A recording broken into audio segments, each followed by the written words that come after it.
The Rams weren't supposed to be here, but they are. This is RamView. It's hot out there, so let's blow them off the line of scrimmage. Headline, what kind?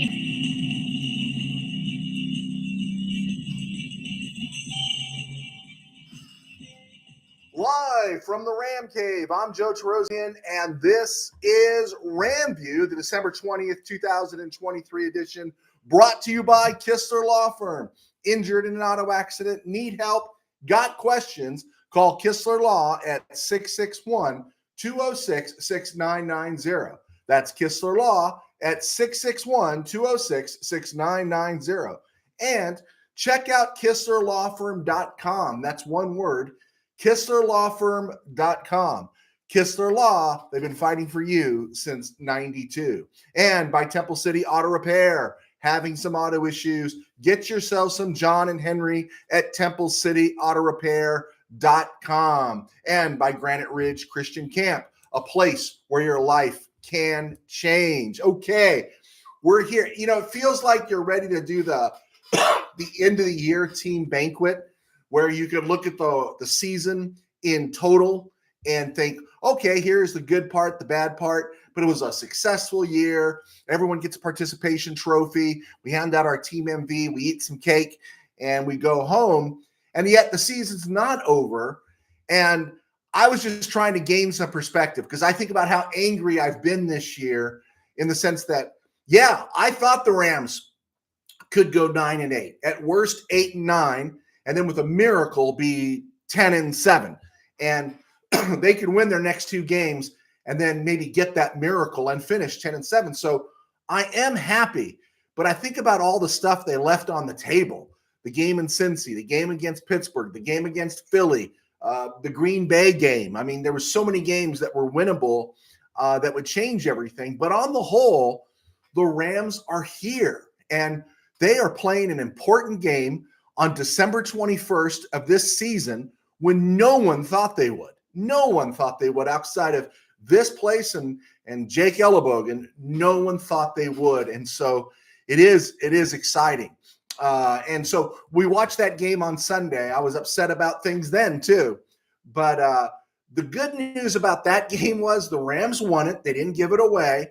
And then I made a comment on a couple of message boards. I think pretty much spread it around, is that it was the perfect game in one sense for McVay, is you got the win, but you got plenty to yell about. And someone said, why would you yell? You won. Then I had another person say, we never hear McVay yell.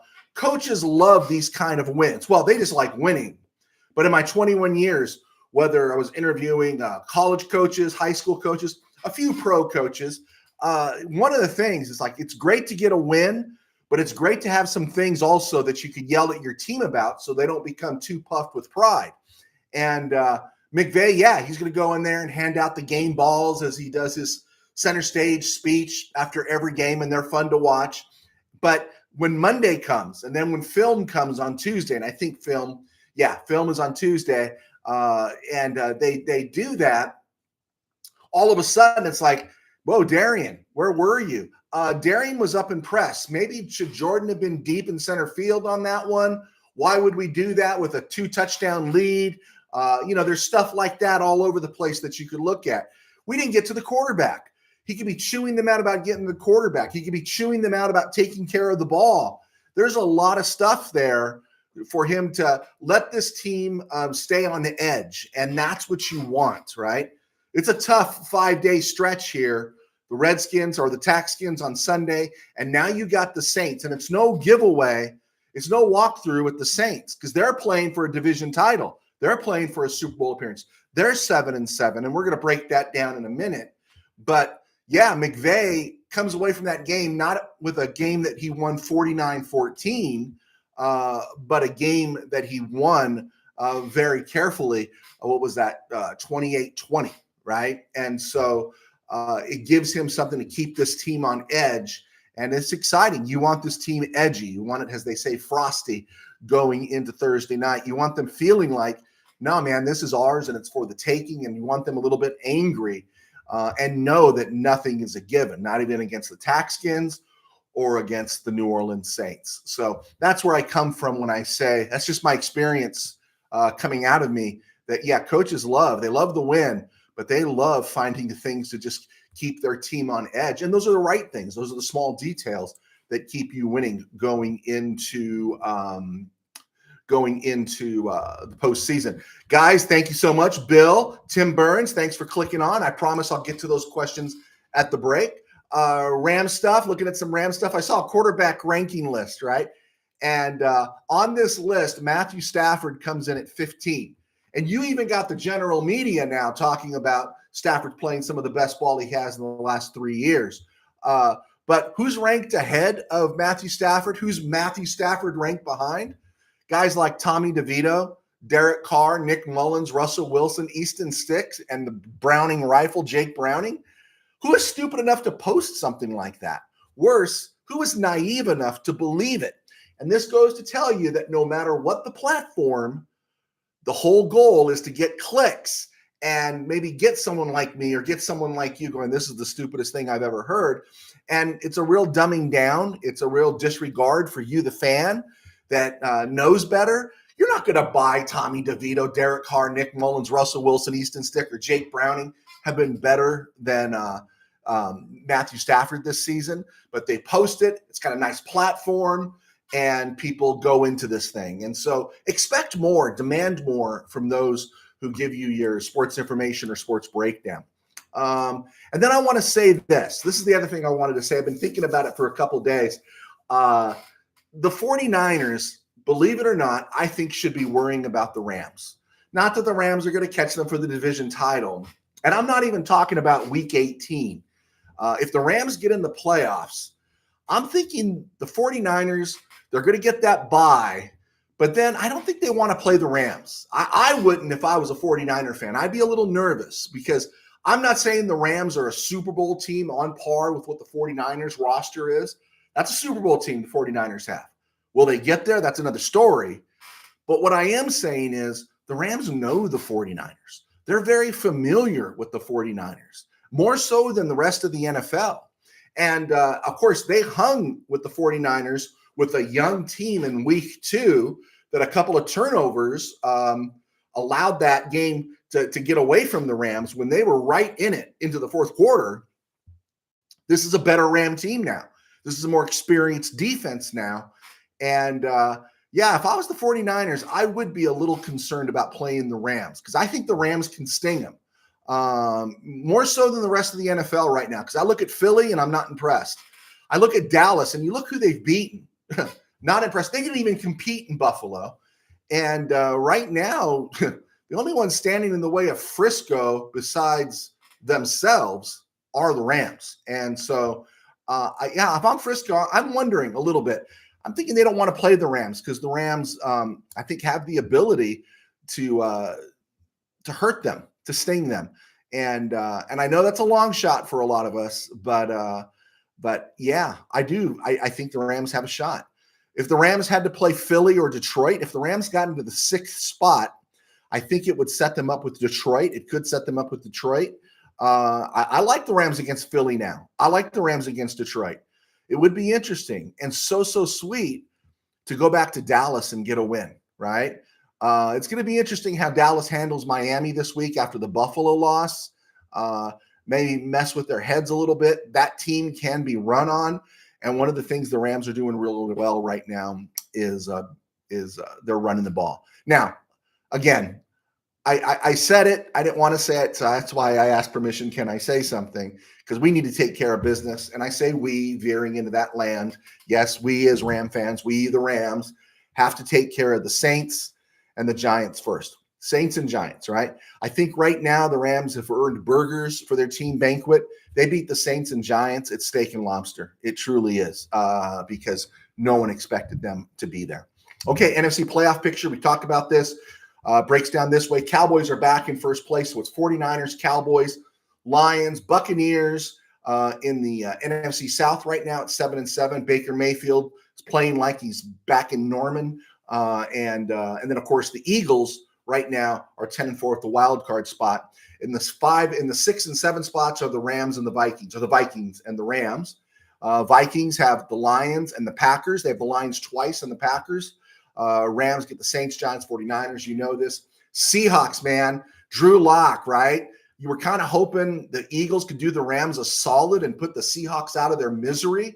And, right? Philly doesn't look good, right? Philly does not look good. And the Seahawks took advantage of it. And Drew Lock made some big throws. And all it took was a couple of big throws from Drew Lock and a couple of nice catches from DK Metcalf and Jackson Smith-Njigba to give the Seahawks the victory over the Eagles. Seahawks are 7-7. It's a Pete Carroll team. They're well coached. Rams might have their number, but they're not going away. Saints are 7-7. After the Rams, they get the Bucks and the Falcons. Falcons 6-8. They got the Colts, Bears, and Saints. Packers get the Panthers, Vikings, and Bears. So the Packers have an opportunity, if somebody stumbles, to crawl back in this thing. Keep an eye on Colts, Falcons this week. Packers, Panthers, Lions, Vikings. We're rooting for Detroit. And Seahawks, Titans. Let's hope Will Levis has another miracle in that right arm. If the Rams should lose on Thursday and the Packers and Seahawks win, the Rams would drop into the 10th spot and essentially be toast.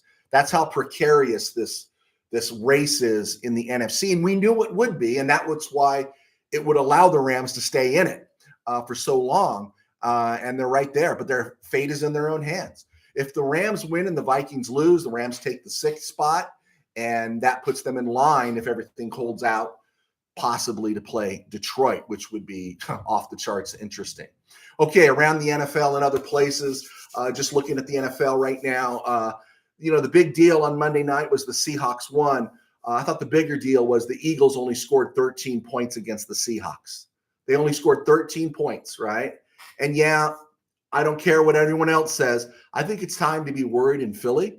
And not just this week because he was under the weather, but I will say this. Jalen Hurts has taken a major step back. He wasn't intimidating against the Rams.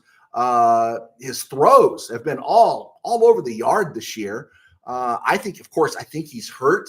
He may be beat up, but whatever it is, Jalen Hurts is not right. And I'd be suspicious of anyone telling me that Jalen Hurts is right. Is he a gamer? Yeah. Is he a leader? Yeah. Is he probably a great quarterback to have? I'm not arguing that, but something's not right. Something's not right with Jalen Hurts. And that means, 13 points. Come on. You've got DeAndre Swift, you've got Dallas Goedert, and you've got Devonta Smith, and you've got A.J. Brown, and you only score 13 points against Seattle? Sorry, something's wrong. Big one this week, Browns-Texans. I've been honking for the Browns of late. C.J. Stroud is unlikely to start for the Texans. And as someone who's seen Case, as Ram fans, we've seen Case Keenum close up. Aren't you surprised Davis Mills isn't playing? And I got to say, if Wentz doesn't stay with the Rams, I'd make a move to bring in Davis Mills. I kind of like Davis Mills. Maybe Keenum has more experience, I guess. He's played some playoff games. I don't know. Browns-Texans is a huge one. Cowboys-Dolphins is a big one. And it's really interesting. Cowboys-Dolphins, it's like the Pretender Bowl, right? The only teams with a non-losing record that the Cowboys have beaten is the Eagles. And the Rams are 7-7. That's it. That's all the Cowboys have beaten that aren't under 500. The Dolphins have beaten the 7-7 Broncos, and that's it, right? So one of these teams is going to get exposed. And I'm going to go in Miami. I'm going to go with the Dolphins. I'm going to go with Tyreek, and we'll see from there. They also got Devin Achane. They can run the ball, and the Cowboys seem susceptible to the rush right now with is it Jonathan Hankins that is out. Kareem Jackson is back for the Broncos. I'm happy to see that. And who cares about MVP and Pro Bowl? I really don't care. The only thing I care about Pro Bowl is if it helps the players get more money in their contract. That's cool. I'm happy for them. But as a fan, I could care less. I could care less about Pro Bowl, MVP, all those things. Give MVP to Joe Flacco for all I care. I don't care. Football doesn't lend itself to that kind of stuff. And I can't believe so much of the KBM wastes its time talking about it. All right. I'm Joe Terosian. I was a sports writer for 21 years. And now I do RamView thanks to our sponsors at Kistler Law. Believe me, I know what I'm talking about. If you're injured and you're in an auto accident, get in touch with Kistler Law. Those guys know what they're doing. And of course, because I also write books, my books can be found on Amazon. I've held them up for you. Check them out. Buy my whole collection. Hey, my wife got hit by a car. I need to pay some bills. And check out some of my books. Written 2 high school football novels that were well received. I got a 3rd football novel coming out. Was supposed to come out before Christmas, but of course, circumstances have delayed that.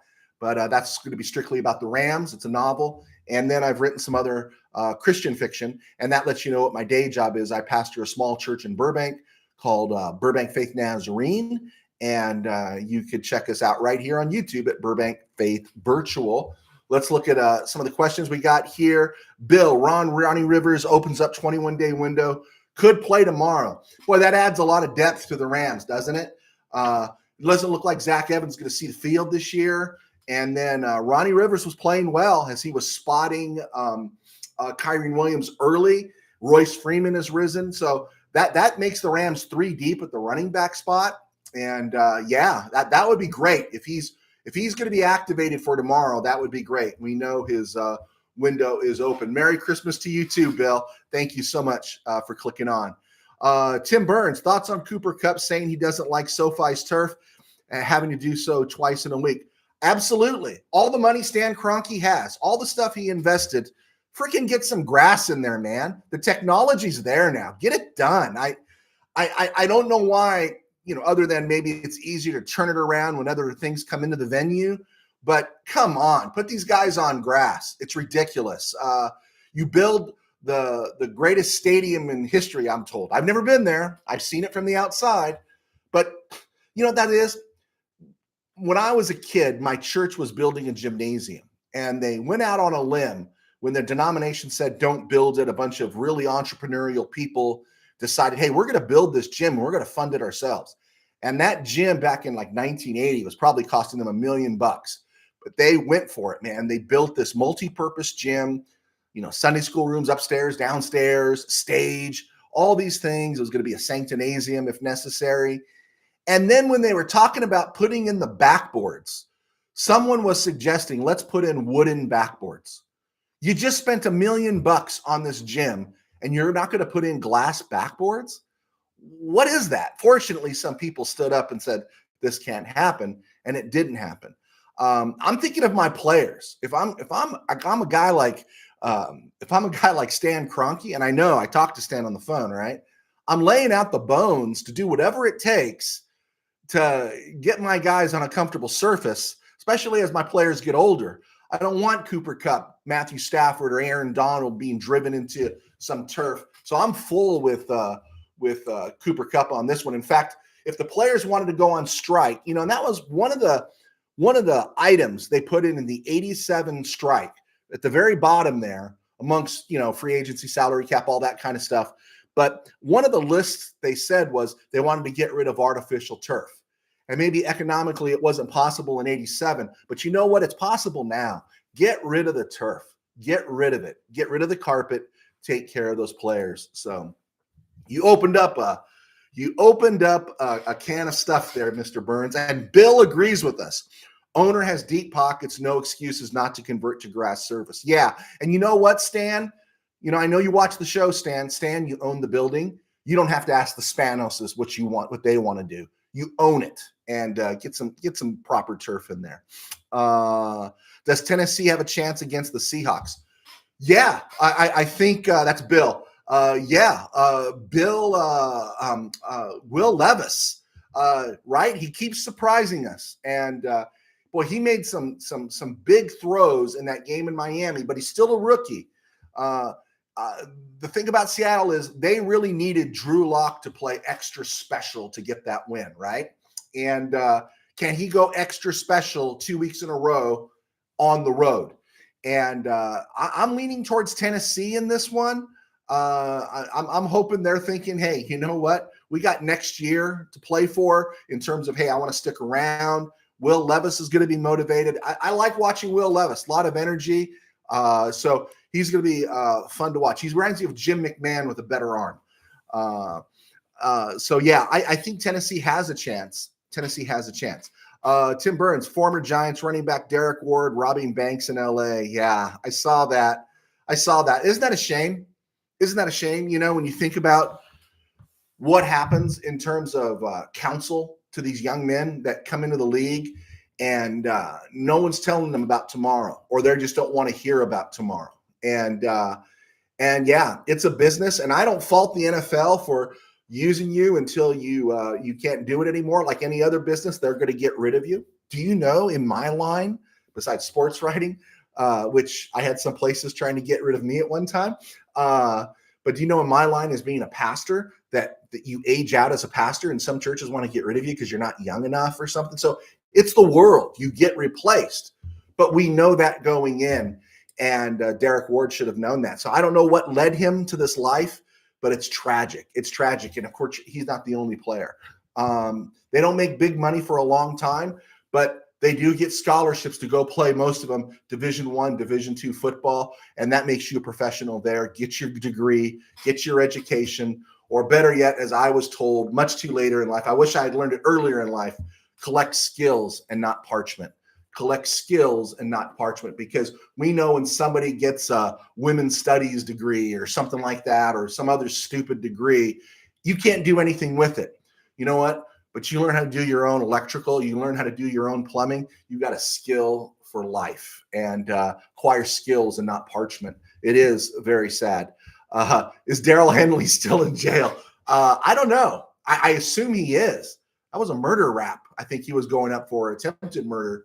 I haven't followed up on Daryl Henley. Actually, I think I do have some stuff in the off season building towards his time, you know, because I do this date in history, and I'll let you know.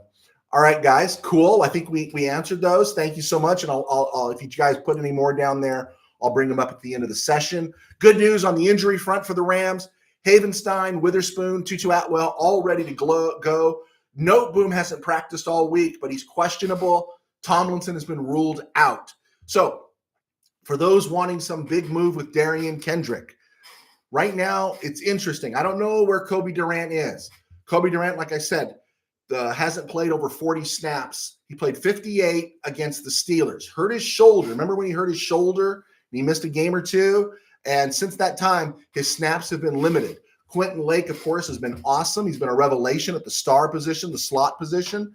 And the Rams keep running with Darian Kendrick. And I don't know if that's something where they're not pleased with Kobe Durant, or that shoulder is still tender. But after Kobe Durant, you don't have Tomlinson, hamstring. You don't have Duke Shelley, hamstring. So it's really, really thin, unless you're talking about bringing up Cam McCutcheon. And I'm not even going to have a conversation. It's already getting stuck in my throat to say the name Marcus Peters. So Noteboom is questionable. We're thin at corner. Havenstein, Witherspoon, and Atwell, all participants. For the Saints, they're going to get Chris Olave to play, but defensive end Foskey is out. Ryan Ramczyk, their right tackle, important member of that offensive line, is out. And let alone the other players that they've been missing this season. Michael Thomas out. Who else is gone? Let me check this out real quick here. I've got it written down. Marshawn Lattimore out. Marcus May out. They've had a lot of injuries there in New Orleans. And looking at that now, week 16, Saints and Rams on Thursday night. Rams lead the series all time 42-34. Teams are 1-1 in the playoffs. They added Derek Carr, and Derek Carr has kind of been okay, but he hasn't been great. The offensive line has had its struggles. You know, Ramczyk's out, has not been great. He's getting smashed. Derek Carr is getting smashed from one week to the next. Alvin Kamara is still dangerous, but if you really look at it, you know, he's taken a lot of touches over the years. He's still averaging less than 4 yards a carry this season, 3.9, and his longest run from scrimmage is 17 yards. He's still very dangerous catching the ball, but he's much more mortal now than he seemed a few years ago. Like I said, Chris Olive's back. He's averaging 12 yards a catch. He's only got 4 touchdowns. So, yeah, he catches the ball. I think he's got 72 receptions, but he's not killing people, right? And Then their defense, they still have Tyrann Mathieu and Demario Davis. Demario Davis is like father time. This guy keeps playing. And they got young corners. Lattimore went out, but Isaac Yiadom and Paulson Adebo are playing very good. Their coverage skills are great. They got great pass coverage. The Saints have not been getting to the quarterback as much. Carl Granderson's been limited. Cam Jordan's 34. People say he's playing well, but he's not getting that production. It's one thing to rush the quarterback. It's another thing to get to the quarterback. They're fair against the run, not spectacular. And like I said, they're good in coverage. Derek Carr's thrown for 3,000 yards, 16 touchdowns. He's completing 67% of his passes. So he's still dangerous. But here's something to think about with the Saints and their 7 wins. They've beaten the Panthers twice. All right. They've beaten the Panthers twice. One of the other teams they beat was the Patriots.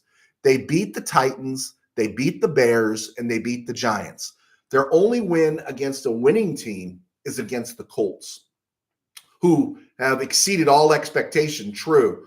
But the Rams beat the Colts, right? Early in the year when the Rams weren't as good as they are now.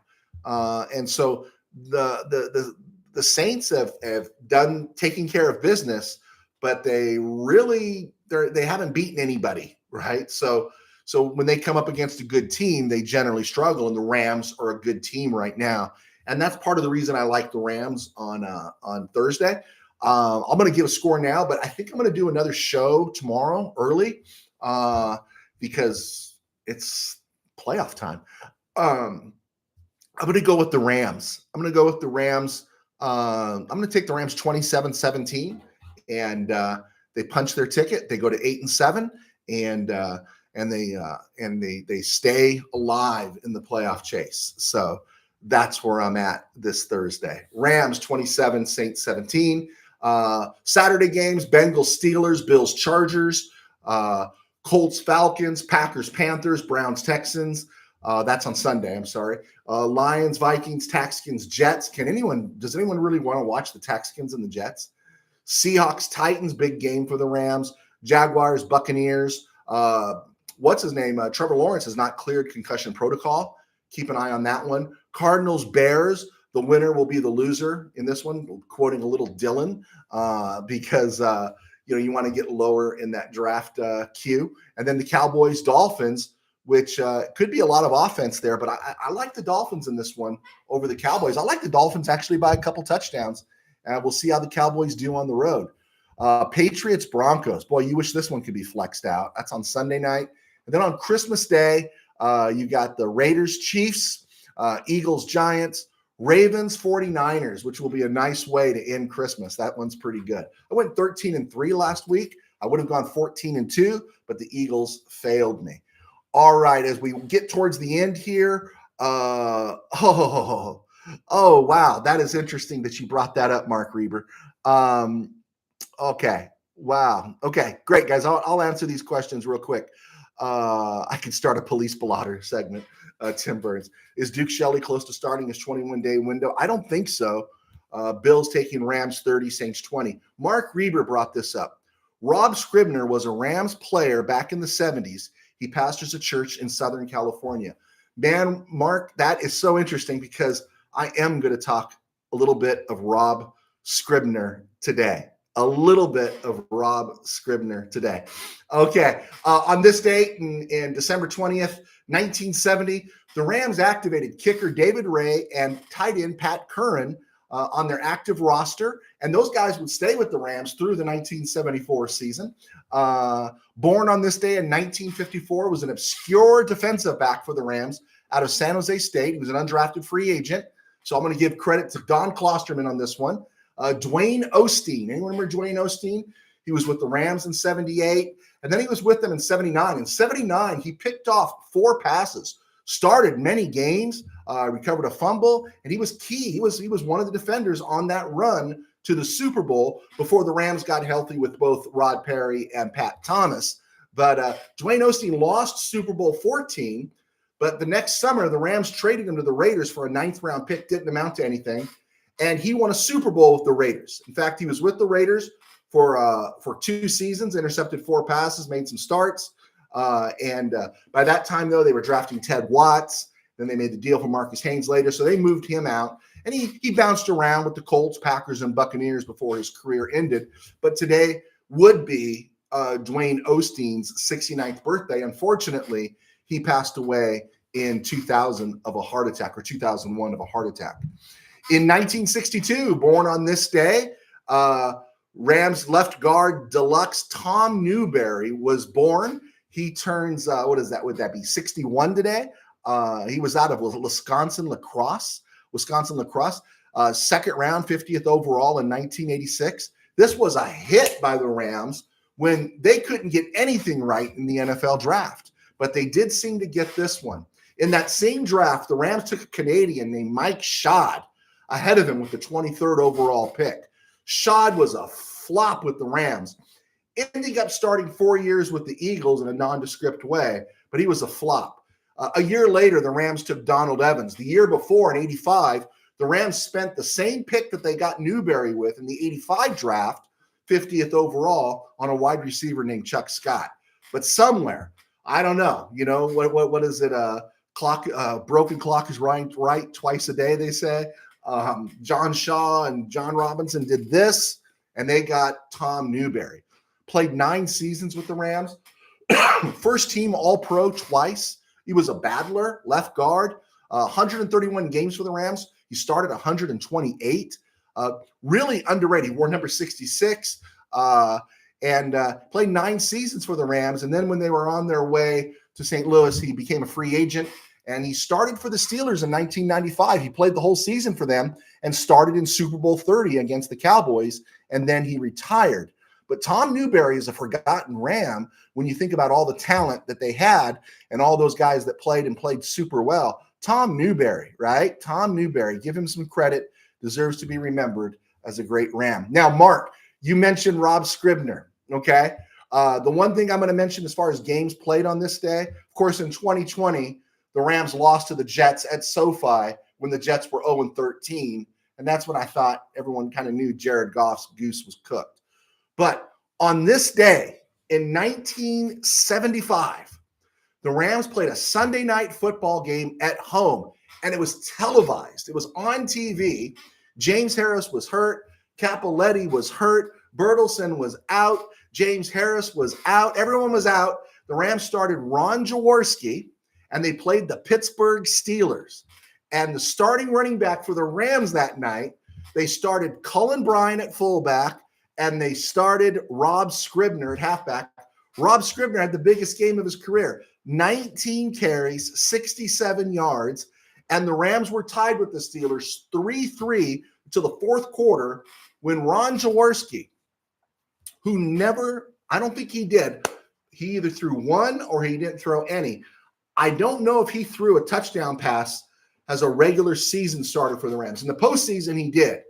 But in the regular season, I don't think he did. Maybe he threw one, but I'm not sure. But I know he did this. Fourth quarter, Rams are at the 5, the Steelers 5, and he takes the snap and runs a quarterback draw to give the Rams a 10-3 lead. The Rams beat the Steelers 10-3 on Sunday Night Football, and that's a Steeler team that went on to win the Super Bowl. They won Super Bowl 10. They beat the Cowboys. We won't talk about what happened to the Rams that postseason. Here's the irony also of that, besides that being a Rob Scribner game. In 1978, the Rams and Steelers played again. And if it wasn't a Sunday night game, it was a Monday night game. And the Rams beat the Steelers that night too. And then the Steelers, again, went to the Super Bowl. They again played the Cowboys, who again had beaten the Rams in the postseason.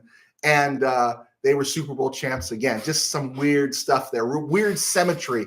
And of course, the Rams in 79 go into Dallas, beat the Cowboys, and then give the Steelers the scare of a lifetime in Super Bowl 14. But it is interesting. I remember watching the game, this Sunday night game back in 75 in the living room with my brother and our friend Gilbert. We were watching it, and it was like, who's starting tonight? And we knew who these guys were. My brother had a thing for Rob Scribner because he was a UCLA guy. And 19 carries, 67 yards against the Steel Curtain. What is that? That's 2, 3. That's That's almost 4 yards a carry, right? And then you had Cullen Bryant, 15 carries, 50 yards. I think Jaworski only completed like 6 passes or 5 passes or something. But it's so interesting that you brought up Rob Scribner. And yes, I did learn later that he became a pastor. So awesome. Thank you for bringing that up. Okay.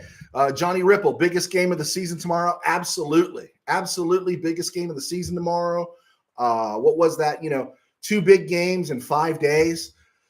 But, and that was the good thing that we talked about.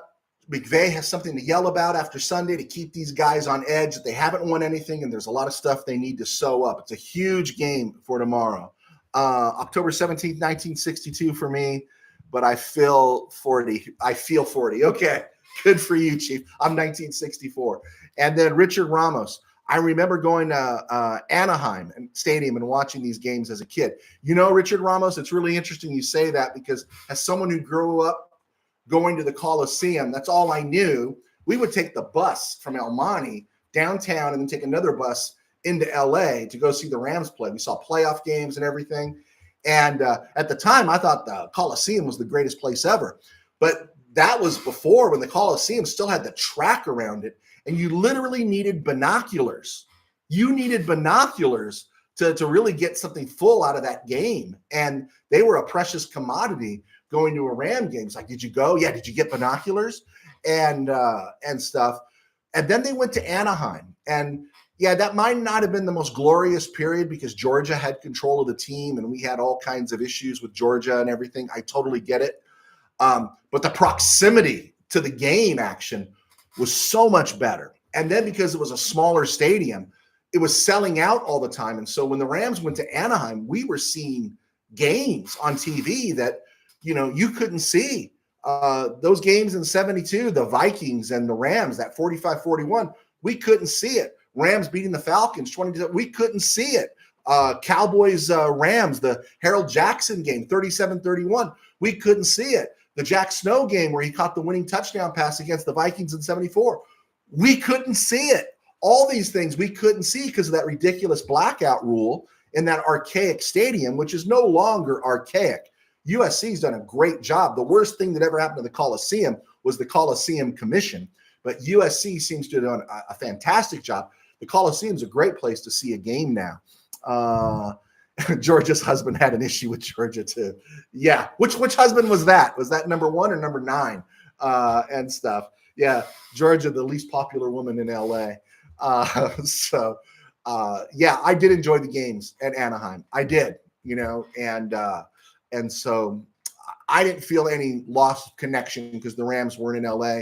I know some people, I think even Eric Dickerson tried to make it a racial thing that they moved. The Coliseum was the pits. It was the pits. It was an awful place. It was, and I give credit to USC. They've done a great job of making a viable place. Okay, guys, it's hitting the 40-minute mark. I'm hoping to be back on tomorrow, and if I am, you'll see me. But thank you so much for clicking on, and we will let you go because today has been a stone group, my man. So we're going to let you go. Thank you guys for the conversation. Please, if you haven't subscribed, subscribe. Mark Reaver, thank you. Mark, I got to tell you something. I've never lost at Trivia Pursuit. I have all this worthless knowledge in my head. This is the only place it works. And I trade it all to be able to hammer a nail straight. Okay. Thank you so much, guys. If you haven't subscribed, please subscribe. Encourage your friends to subscribe. And we'll go from there. And we want to build our footprint here. And check us out on Spotify as we, again, try to build our footprint over there. We thought we would be bigger on Spotify, but we've done better here. God bless, guys. Take care. Go Rams. We'll see you mañana.